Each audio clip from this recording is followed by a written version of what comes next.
All right, hello everyone. My name is Zachary Rhodes, and I'm going to be talking to you today about my capstone project for my master's in education. Um, and it is entitled Implementation of a Storyline-Based Cooperative Learning Curriculum in a High School Biology Classroom. So first, I'm a science teacher.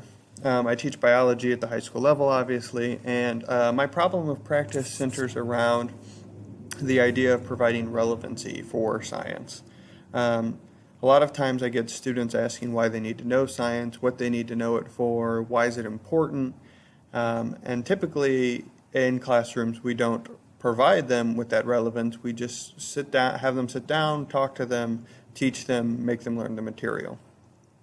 In addition, not only do we not provide relevance to science, but we also aren't modeling science in the classroom. That model of sitting down, talking at them, teaching them the content does not model what science actually is. Science is a collaborative effort where people are working together to develop skills and develop understanding of new material. So my ultimate goal is to kind of provide relevance for students, model science in the classroom, and thus increase assessment scores and increase their social interactions with each other via group work. So my research has two main questions. The first one being, how does implementing a new cooperative relevant curriculum affect their assessment scores? And then secondly, how does implementing that new curriculum affect their engagement in the classroom?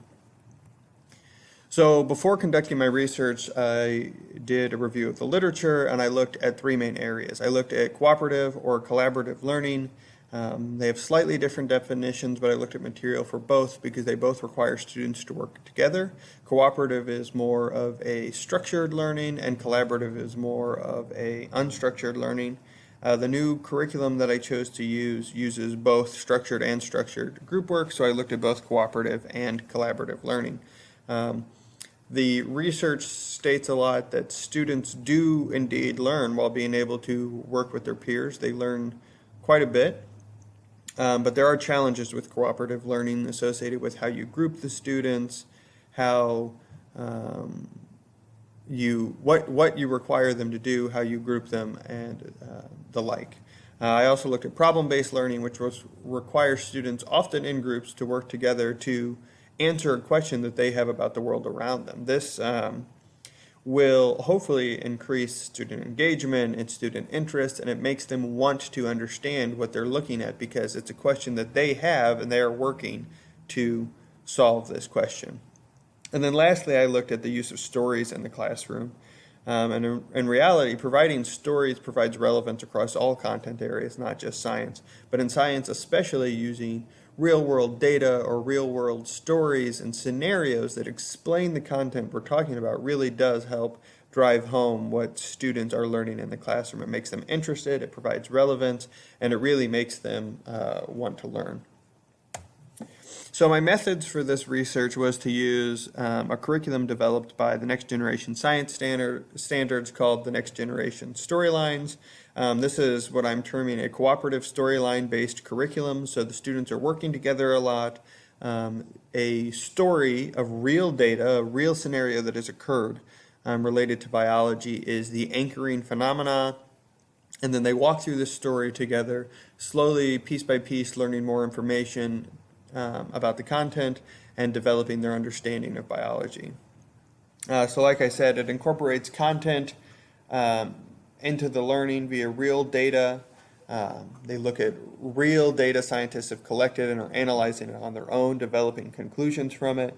And then this group process allows them to really work together to figure out their own problems, letting the teacher step aside as a facilitator and not as much guide the learning as assist with their students' own learning. So my data collection methods involve assessment data regarding my first question. So throughout this curriculum this year, I gave a pre and post assessment for the unit. I also gave some quizzes in between, and then I'm also using the previous year's data using a different, more direct instruction-based traditional curriculum as a comparative to see if the new cooperative curriculum makes a difference. And then also for engagement, I just use some observation data that I myself collected, and then I also use student reflective survey data to see how at the end of the unit, how students feel they are capable of working in groups, and then if they are successful at it or not. So my findings for assessment first show that there is indeed growth throughout the unit. So the red bars are the pretest, quiz 1, quiz 2, and the post-test. And as expected, as you would expect with many units, the average scores do increase from the pretest. Pretest had about a 15% average, and then we get an increase into the 50s for quiz 1 and 2, and with the post-test being around 62%. So it's roughly a 47% increase in assessment scores throughout the unit, which would be slight expected, given that they are learning throughout the unit, so their scores should obviously increase. Then, comparing with the green bar, which is the post-test from 2018, the more traditional direct instruction unit, comparing the standard deviation bars and the height of the bars, there really was no significant growth between the previous year and the current year. This indicates that those students are learning throughout the unit. The new curriculum is not showing a significant difference from the old curriculum. So students are learning at the relative same rate, they are understanding in the same way, and they're performing similarly on assessments. And then secondly, with engagement data, here I'm just showing the tabulated percentages of responses to the student survey results. So the final data representing what students feel that they are capable of doing with this new curriculum. So overall, I find that the students are better participants. They're more willing to listen in small and large groups. They're also more respectful of their peers, listening to what they have to say, often telling others to please quiet down when it's time to listen to somebody's response. So they're better participants. They want to listen more. They're more curious in what students have to say, but they're still ultimately developing their discussion skills. Students are still very apprehensive to share their own thinking. They don't want to be the first person to speak, and they're very apprehensive to continue the conversation by asking other students what they think. So students are participating better in discussions, but they are still developing their skills with the initiation of discussion. And then just a few notes on my own observations. I have noticed that from the beginning to the end, students have transferred from largely wanting to rush through their work, get it done individually, turn it in and be done, to now wanting to discuss more with their peers. I find that a lot of the side conversations tend to lean towards discussing the actual content now and not what the students want to do on the weekend. So overall, student engagement and student willingness to cooperate has changed throughout the implementation of this curriculum. So my conclusions lie in that the cooperative storyline does promote the students' social development. They are working together. We are now modeling a scientific discourse in the classroom. They're working together, they're relying on each other to learn, and they're more willing to participate in those discussions. But overall, they are not increasing assessment scores.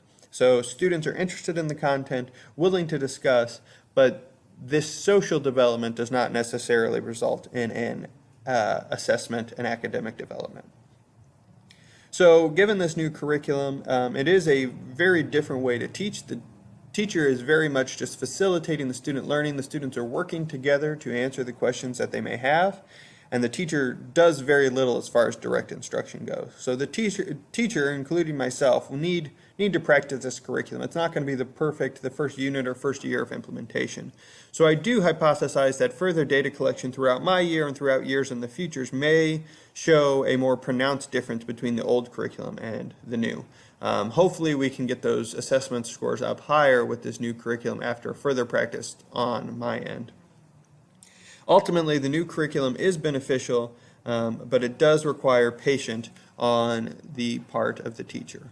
Without patience and without willingness to work and learn and adapt over time, the new curriculum is going to be very difficult to implement and may not show the same results that you're hoping for.